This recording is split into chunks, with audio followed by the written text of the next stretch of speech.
Fixed automation is limited to specific component. It cannot used for another component. मतलब जो fixed automation का type है वो हम खाली एक ही कंपोनेंट के लिए यूज कर सकते हैं. मतलब एग्जांपल क्या रहता है, example packaging drinking water plant. मतलब हमारा अगर ड्रिंकिंग वाटर प्लांट है, वो प्लांट मतलब किसके लिए यूज़ करते हैं हम यूज़ करते हैं वो प्लांट बॉटल के लिए यूज़ करते हैं. तो वो बॉटल से हम खाली वाटर बॉटल ही बना सकते हैं, उससे हम पेप्सी का बॉटल नहीं बना सकते. बराबर, उसको क्या बोलते हैं, फिक्स्ड ऑटोमेशन बोलते हैं. बराबर, fixed automation is limited to specific component. It can not used for another component. दूसरे कंपोनेंट के लिए हम यूज़ नहीं कर सकते. This system is used when there is high demand of component. मतलब ये फिक्स्ड ऑटोमेशन कब यूज फिक्स्ड ऑटोमेशन का मतलब क्या है कि हमने जो भी फिक्सचर बनाया है, जिग्स बनाया है, वो सब फिक्स्ड है, वो हम चेंज करने वाले नहीं है. जो भी है मतलब सीक्वेंस, मशीन्स, जिग, फिक्सचर, उसका मैन्युफैक्चरिंग प्रोसेस सब अपना क्या रहेगा, फिक्स रहेगा. मतलब इतना डिमांड है अपना, मतलब हम दिन में लाख वो प्रोडक्ट बना रहे हैं, तब जाके फिक्स्ड ऑटोमेशन होता है. बराबर कि नहीं, उसको बोलते हैं फिक्स्ड ऑटोमेशन. मतलब ये डिमांड मार्केट में बहुत ज़्यादा है. This system is used when there is high demand of component. It is used for mass production. Demand ज़्यादा मतलब कि उसका क्या रहता है, मास प्रोडक्शन रहता है. मास प्रोडक्शन मतलब ज़्यादा प्रोडक्शन. दूसरा रहता है अपना प्रोग्रामेबल ऑटोमेशन. प्रोग्रामेबल ऑटोमेशन मतलब क्या, when there is a change in sequence of manufacturing process is possible for different product, then it is called as programmable automation. मतलब हम एक या दो बार हम क्या कर सकते हैं, सीक्वेंस में थोड़ा बहुत चेंज कर सकते हैं, तो वो प्रोसेस को क्या बोलते हैं, प्रोग्रामेबल ऑटोमेशन बोलते हैं.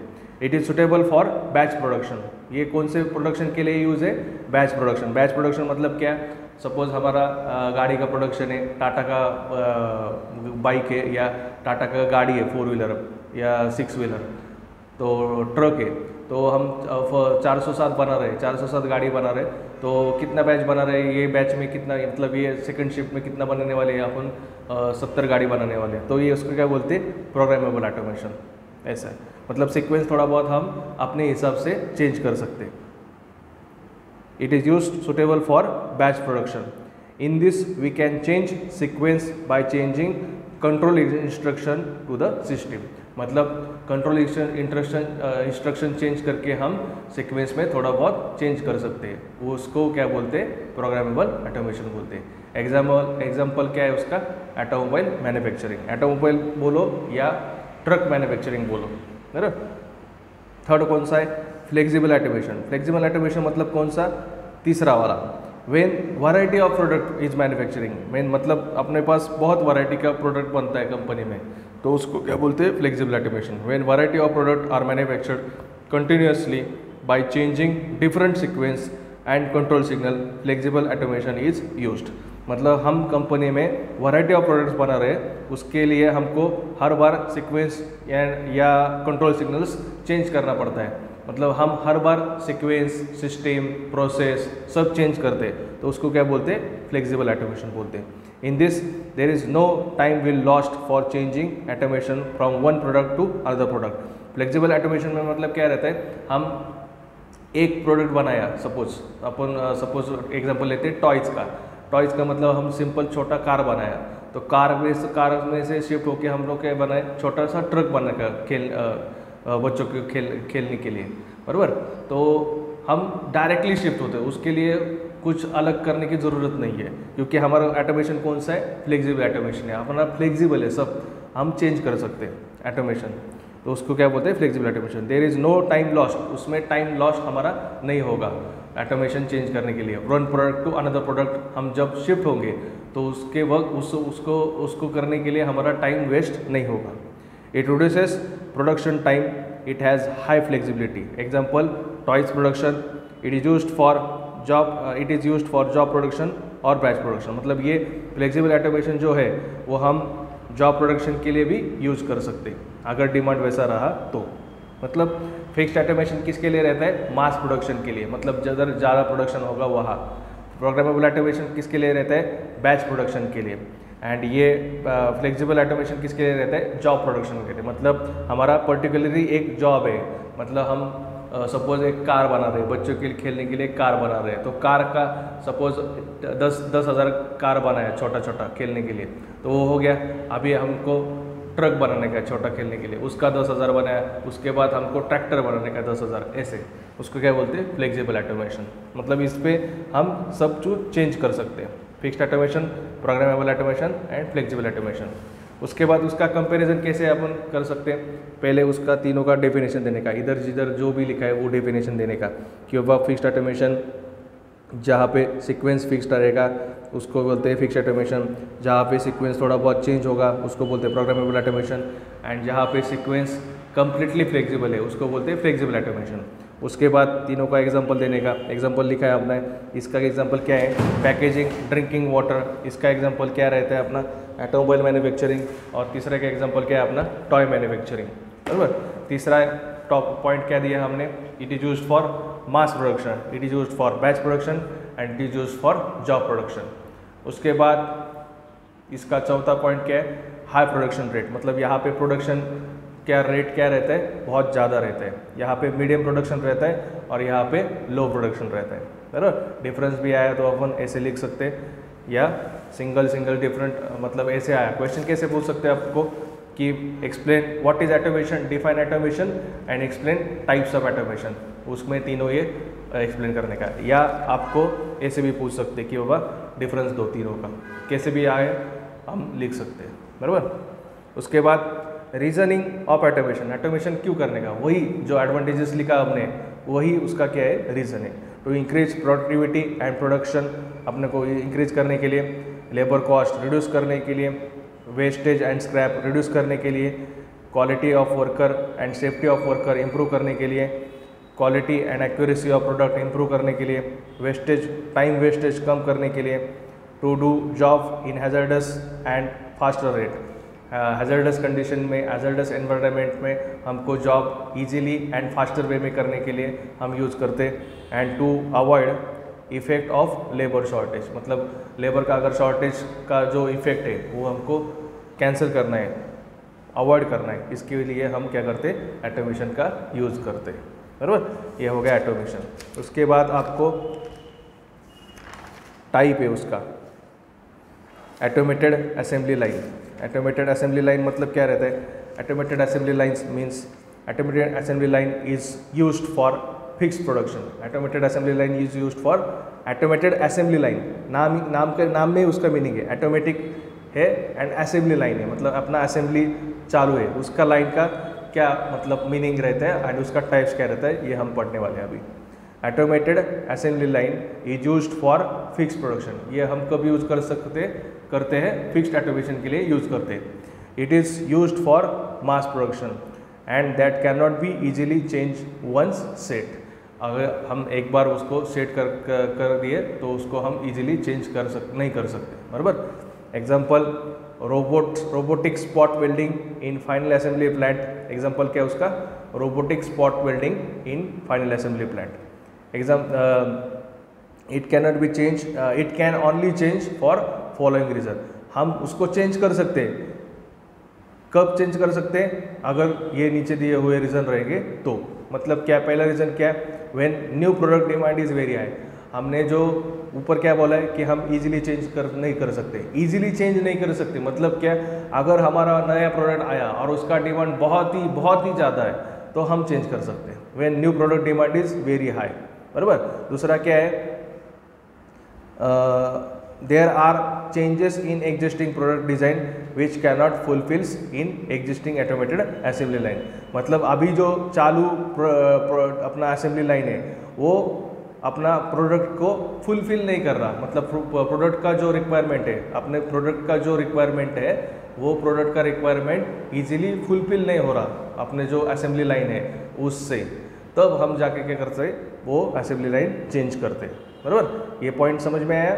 अपना जो असेंबली लाइन है वो असेंबली लाइन जो अपने को प्रोडक्ट का रिक्वायरमेंट है, मतलब अगर प्रोडक्ट में अगर उन्होंने बोला कि ऐसा पेन बना के दो, ऐसे पेन में इसको इधर ये ऐसा मार्किंग चाहिए, फ्लेयर वुडी चाहिए, बराबर। अगर ये हम असेंबली लाइन में ये सब बना रहे और ये खाली नाम नहीं डाल सकते, तो हम क्या करते हैं, ऑटोमेटेड असेंबली लाइन जो अपना है वो अपने को चेंज करना पड़ता है ऐसे वक्त में, बराबर। यही पॉइंट है वो, मतलब जो प्रोडक्ट का रिक्वायरमेंट है अगर वो फुलफिल नहीं हो रहा तो हम क्या करते हैं कि अपना जो लाइन है, ऑटोमेटेड असेंबली लाइन है, वो चेंज करते हैं, बराबर। And there is more time wastage, और जब टाइम ज़्यादा वेस्ट हो रहा है, ऑटोमेशन तो हो रहा है लेकिन थोड़ा सा स्लो हो रहा है, अपना टाइम ज़्यादा वेस्ट हो रहा है, तब हम क्या करते हैं, वो चेंज करते हैं, बराबर। ये 3 रीज़न है। पहला रीज़न क्या है, अगर नया प्रोडक्ट रहेगा उसका डिमांड बहुत ज़्यादा रहेगा तो हम चेंज करते हैं। दूसरा क्या है, जब हमारा प्रोडक्ट का जो रिक्वायरमेंट है वो फुलफिल नहीं हो रहा तब हम ऑटोमेटेड असेंबली लाइन चेंज करते हैं। या तीसरा क्या, जो हमारा टाइम वेस्ट हो रहा है बहुत ज़्यादा, ज़रूरत के हिसाब से बहुत ज़्यादा टाइम वेस्ट हो रहा है, तब हम क्या करते हैं, ऑटोमेटेड असेंबली लाइन क्या करते हैं, चेंज करते हैं। उसका टाइप्स क्या है, तीन टाइप्स है। पहला inline configuration, inline types of automated assembly line. पहला इनलाइन कॉन्फ़िगरेशन मतलब क्या, it consist sequence of operation in a straight line on a central bed, मतलब ऐसा सिंपल सिंगल बेड लाइन है, ऐसे वर्क हो रहा है, यहाँ से स्टार्ट हो रहा है, यहाँ से नेक्स्ट, ये सब क्या है, ये ब्रैकेट जो रेक्टेंगल जो बना है वो क्या है, वर्क स्टेशन है, मतलब इधर एक मशीन है, इधर एक मशीन है, इधर एक मशीन है, यहाँ से अपना रॉ मटेरियल आ रहा है, देखो इधर लिखा है रॉ मटेरियल स्टार्ट, मतलब यहाँ से अपना प्रोडक्ट का रॉ मटेरियल आ रहा है, यहाँ पे पहला प्रोसेस हुआ, यहाँ पे दूसरा, यहाँ पे तीसरा, यहाँ पे चौथा, यहाँ पे पाँचवा, यहाँ पे छठा, और यहाँ के बाद अपना क्या जॉब पूरा हुआ और कंप्लीटेड जॉब अपन क्या कर रहे हैं, डिस्पैच कर रहे हैं, बराबर। तो अपन ऐसा सिंपल लाइन है, स्ट्रेट लाइन है, एक लाइन में अगर अपना काम हो रहा है उसको क्या बोलते हैं, इन line configuration. It consist sequence of operation in a straight line on a central bed, मतलब इन सबको चलाने के लिए एक ही बेड है, नीचे एक ही बेड है, कि इसके हिसाब से वो चल रहे हैं, बराबर। Raw material is starts from one and and finish product is out from another and. Raw material एक जगह से स्टार्ट हो रहा है, एक एंड से स्टार्ट हो रहा है एंड दूसरे एंड से वो क्या हो रहा है, फिनिश हो रहा है, बराबर। It is used where large number of operations are involve for manufacturing of a product. ये कब यूज करते हैं अपन, जब अपना मैन्युफैक्चरिंग नंबर ऑफ ऑपरेशन क्या रहता है, बहुत ज़्यादा रहता है, बराबर। इसका it is used for manufacturing of engine block and engine heads, engine का जो ब्लॉक एंड इंजन का जो हेड रहता है ऊपर का, उसको मैन्युफैक्चरिंग करने के लिए हम क्या यूज़ करते हैं, इन line configuration assembly line use करते हैं। ये सब क्या है, असेंबली लाइन के टाइप से। पहला टाइप क्या है उसका, इन लाइन कॉन्फ़िगरेशन। दूसरा क्या है, segmented in line configuration. Segmented in line configuration मतलब ज़्यादा कुछ चेंज नहीं, खाली ये शेप चेंज है, L shape, U shape, C shape, ऐसे शेप रहते हैं। इट कंसिस्ट 2 और more straight line transfer where segment are usually perpendicular to each other. Segment मतलब क्या, विभाग, मतलब ये एक डिपार्टमेंट है, विभाग मतलब इंग्लिश में क्या, डिपार्टमेंट, बराबर। ये एक डिपार्टमेंट है, ये एक डिपार्टमेंट है, ये एक डिपार्टमेंट है, ये डिपार्टमेंट इसको क्या है, परपेंडिकुलर है, तो उसको क्या बोलते हैं, सेगमेंटेड इन लाइन कॉन्फ़िगरेशन, बराबर। इट कंसिस्ट 2 और मोर स्ट्रेट लाइन, ये एक स्ट्रेट लाइन, ये एक स्ट्रेट लाइन, 2 और more straight line segment are perpendicular to each other. It may be L shape हो सकता है, यू शेप हो सकता है, पूरा इधर से स्टार्ट, इधर से ऐसा और इधर से ये यू शेप। रेक्टेंगुलर शेप मतलब पूरा यहाँ से स्टार्ट होने वाला है, यहाँ से यहाँ, यहाँ से यहाँ, यहाँ से यहाँ और यहाँ से यहाँ पर, पूरा जिधर से स्टार्ट हुआ वहाँ से ही क्या वो फिनिश्ड, उसको क्या बोलते हैं, rectangular shape. It is use to avoid wastage of time for travelling. ये हम कब यूज़ करते हैं, जब उनको टाइम क्या करना है, कम वेस्ट करना है। It is use for when floor space is available is limited. ये सबसे इम्पोर्टेंट पॉइंट है। ये हम कब यूज करते हैं, जब हमारे कंपनी में जगह की कमी है, बराबर। फ्लोर स्पेस क्या है, हमारे पास कम है, तब हम ये क्या करते हैं, L shape, U shape, C shape and U shape तो सेम ही है, L shape, U shape and rectangular shape क्या करते हैं, हम यूज़ करते हैं, बराबर। उसके बाद रोटरी कॉन्फ़िगरेशन। रोटरी कॉन्फ़िगरेशन मतलब क्या है, नाम से ही पता चल रहा है, सर्कुलर है। देखो यहाँ पे डायग्राम पे स्टार्ट हो रहा है, बराबर। Starting point in raw material. यहाँ मतलब यहाँ से अपना जॉब चालू हो रहा है, यहाँ से गोल घूम के ये सब क्या है, वर्क स्टेशन मतलब यहाँ पे अलग अलग मशीन है, सब मशीन में प्रोसेस हो रहा है कुछ ना कुछ तो, और यहाँ पे एंड में जाके क्या हो रहा है, कंपोनेंट अपना क्या हो रहा है, फिनिश हो रहा है, finish work output, completed part out, बराबर, यहाँ से बाहर आ रहा है, बराबर। तो उसको क्या बोलते हैं, ये रोटरी है, इसलिए वजह से इसका नाम दिया है rotary configuration. In this configuration the workpiece is moved circularly as shown in the figure. यहाँ पे वर्कपीस कैसे मूव हो रहा है, सर्कुलरली मूव हो रहा है, तो उसको क्या बोलते हैं, रोटरी कॉन्फ़िगरेशन बोलते हैं। Different work stations are fixed around the periphery of circular table. Different work station मतलब देखो यहाँ वर्क स्टेशन मतलब क्या बोले मैंने कि वर्क स्टेशन मतलब क्या, मशीन्स सब मशीन, छोटा मशीन जो है सब मशीन्स क्या है, ये वर्क स्टेशन, ये टेबल है, सर्कुलर टेबल है, उसको हमने क्या किया है, इंडेक्सिंग किया है। इंडेक्सिंग मतलब क्या रहता है कि यहाँ से सपोज ये कितना रहेगा 45 डिग्री अगर आगे गया तो वहाँ पे जाके ये ऑटोमेटिकली क्या होना चाहिए, स्टॉप होना चाहिए। सिमिलरली वहाँ से 45 डिग्री गया तो यहाँ से यहाँ जाके ये क्या होना चाहिए, स्टॉप होना चाहिए। उसको क्या बोलते हैं, इंडेक्सिंग। इंडेक्सिंग मतलब क्या, dividing periphery into equal number of parts as per our requirement. हमारा जैसा रिक्वायरमेंट है उसके हिसाब से ये सर्कुलर टेबल को क्या करने का है, अपने को डिवाइड करने का है। मतलब जो अपना जॉब यहाँ से यहाँ गया, सपोज यहाँ से यहाँ तक गया तो क्या इधर जाके क्या होना चाहिए, वो रुकना चाहिए, क्योंकि यहाँ पे दूसरा वर्क स्टेशन का प्रोसेस होने वाला है। सपोज यहाँ पे अगर ड्रिलिंग किया तो यहाँ पे क्या होने वाला है, उसका बोरिंग होने वाला है, या सपोज कुछ तो अलग होने वाला है, मतलब कुछ भी दूसरा कौन सा भी प्रोसेस होने वाला है, उसको क्या बोलते हैं अपन, इंडेक्सिंग बोलते हैं, बराबर। Different work stations are fixed on the periphery of the table. The machines used in this work stations are small. यहाँ पे जो मशीन्स यूज होने वाले वो सब कैसे, स्मॉल मशीन है, छोटा मशीन है। This type of configuration used for manufacturing of small product. ये हम क्या कब यूज करते हैं, स्मॉल प्रोडक्ट के मैन्युफैक्चरिंग के लिए यूज करते हैं, बराबर, रोटरी कॉन्फ़िगरेशन। उसके बाद ट्रांसफ़र मैकेनिज्म मतलब हमको एक जगह से दूसरी जगह पे अपना प्रोडक्ट क्या करना है या माल क्या करना है, शिफ्ट करना है। तो उसके लिए कौन से मैकेनिज्म रहते हैं, पहला क्या है, लीनियर ट्रांसफ़र मैकेनिज्म, और दूसरा क्या है, rotary indexing mechanism. Linear transfer mechanism में क्या है, in this transfer of work piece is in linear motion. पहले हमने क्या सीखा, सबसे पहले सीखा ऑटोमेशन क्या रहता है, ऑटोमेशन के टाइप सीखा, बराबर। उसके बाद क्या सीखा, ऑटोमेटेड असेंबली लाइन क्या रहता है। ऑटोमेटेड असेंबली लाइन का 3 टाइप है। पहला टाइप कौन सा है, इन लाइन, उसके बाद सिगमेंटेड सीखा, और उसके बाद कौन सा सीखा, रोटरी सीखा। 3 टाइप है, बराबर, रोटरी वाला। उसके बाद क्या है, ट्रांसफ़र मैकेनिज्म में पहला टाइप क्या है, मतलब ट्रांसफ़र हम कैसे करते हैं, कौन से मैकेनिज्म से करते हैं, लीनियर वाले से करते हैं या रोटरी वाले से करते हैं। तो लीनियर वाला क्या है, लीनियर वाले में क्या रहता है कि वर्कपीस का जो मोशन है वो कैसे मोशन रहता है, लीनियर मोशन रहता है। Transfer of workpiece is in linear motion as shown in the figure देखा तो आपको। It includes roller conveyor, belt conveyor और चेन कन्वेयर।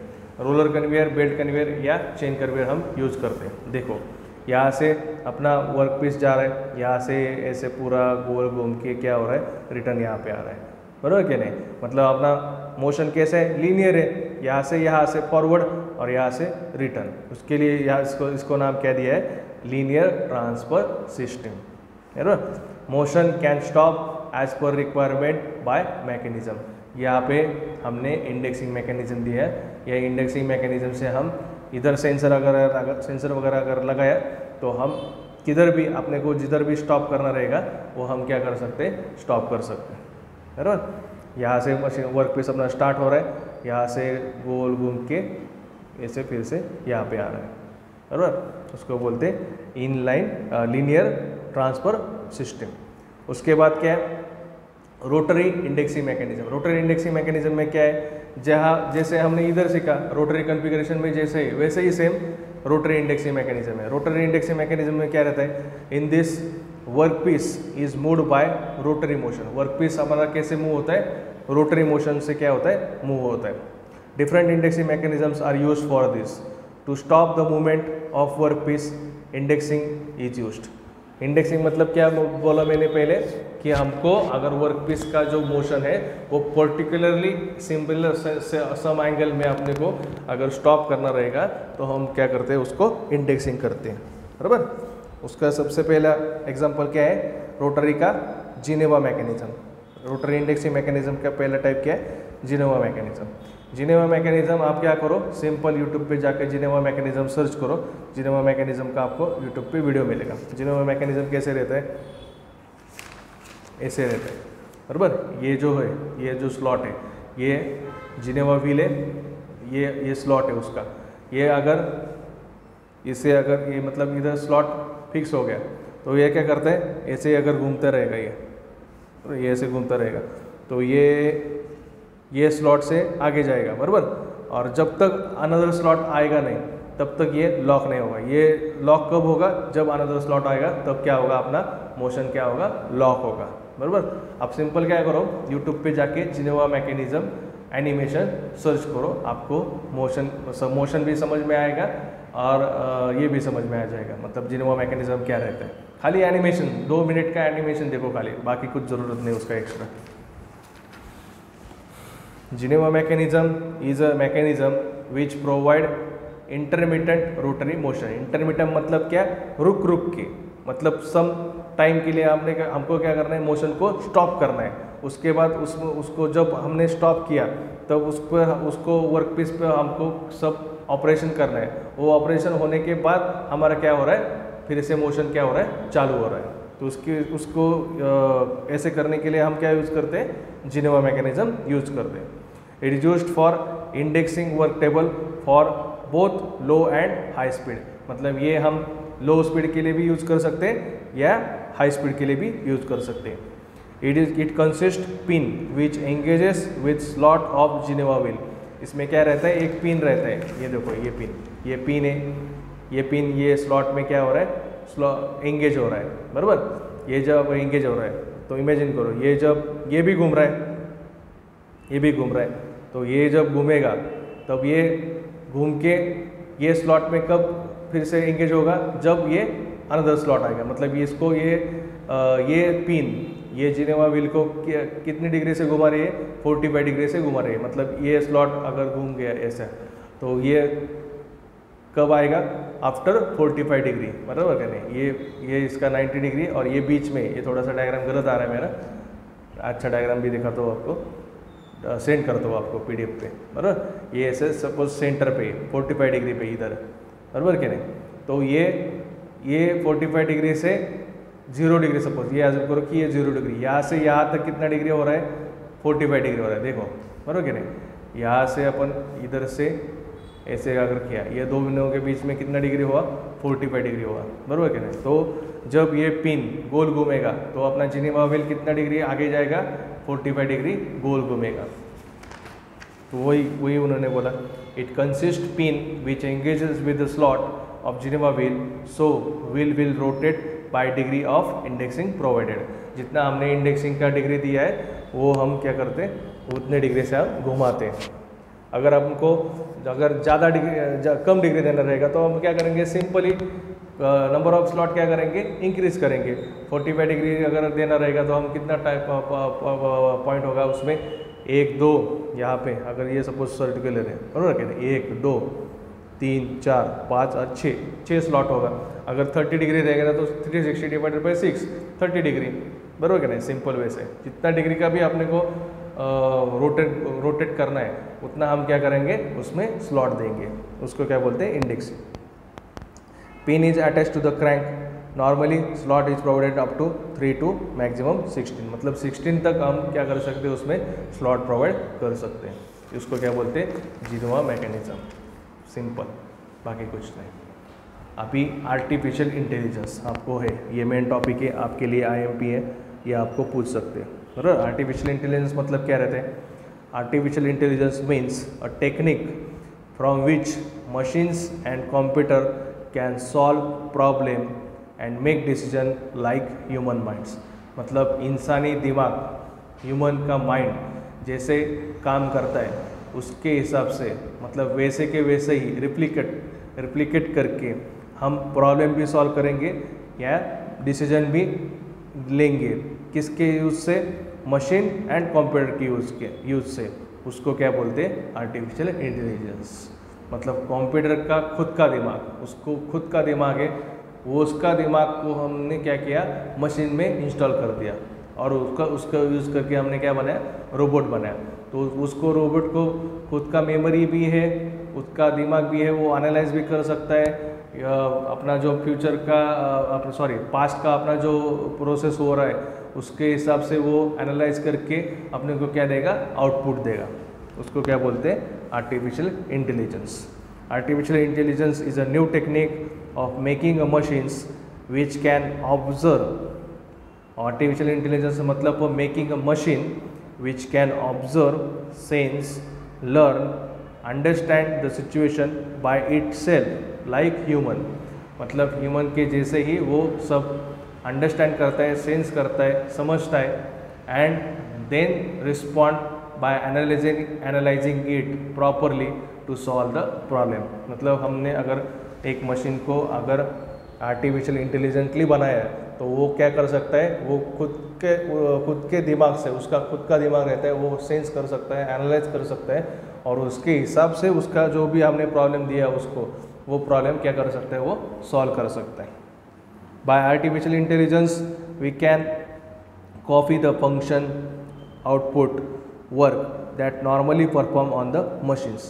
मतलब हमने जो काम किया, मतलब सपोज हमने पर्टिकुलरली एक काम दिया है रोबोट्स को कि बाबा एक वेल्डिंग करो, यहाँ पे जाके ऑटोमेटिकली जाके वेल्डिंग करो, तो वो कंटिन्यूसली रिपीटिंग कंडीशन में वो क्या कर सकता है? काम कर सकता है। उसके लिए उसको अलग से फिर से प्रोग्राम करने की ज़रूरत नहीं है, एक बार दिया तो वो काम करते रहेगा। By artificial intelligence we can copy, मतलब फिर से वो उसको देने की ज़रूरत नहीं, वो ऑटोमेटिकली उसका खुद से क्या करेगा? कॉपी करेगा।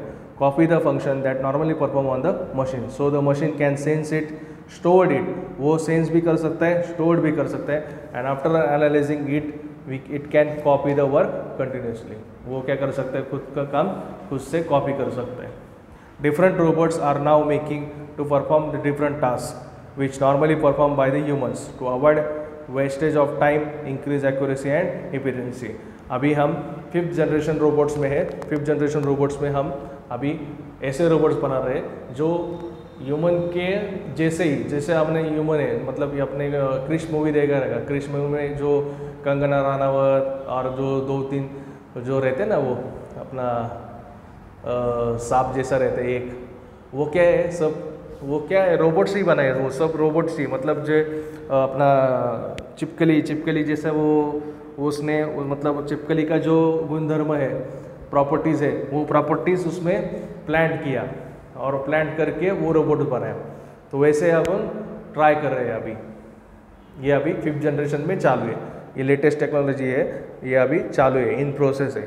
बराबर, लेटेस्ट मतलब ये फ्यूचर में भी प्रेडिक्ट है और ऐसे चालू है, कोशिश जारी है अभी, ऐसे हम बनाने की कोशिश कर रहे हैं। इसकी वजह से वो क्रिश मूवी में दिखाया है वैसा। Artificial intelligence robots can have own mind like human, उसको ह्यूमन के जैसे खुद का माइंड रहता है। बराबर, आपको अगर शॉर्ट नोट आया तो ये 5 पॉइंट लिखा तो भी चलेगा। बराबर, ठीक है। अभी रोबोट्स